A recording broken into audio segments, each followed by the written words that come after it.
Aí, ó, já soldaram esse arame. Aqui na minha região, aqui onde eu moro, a gente chama de soldadura.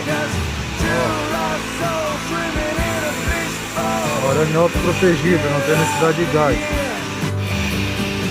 Aí, ó. Não precisa nem usar o bocal, ó. Entendeu? Comenta aí se já soldou, pra gente compartilhar a experiência aí.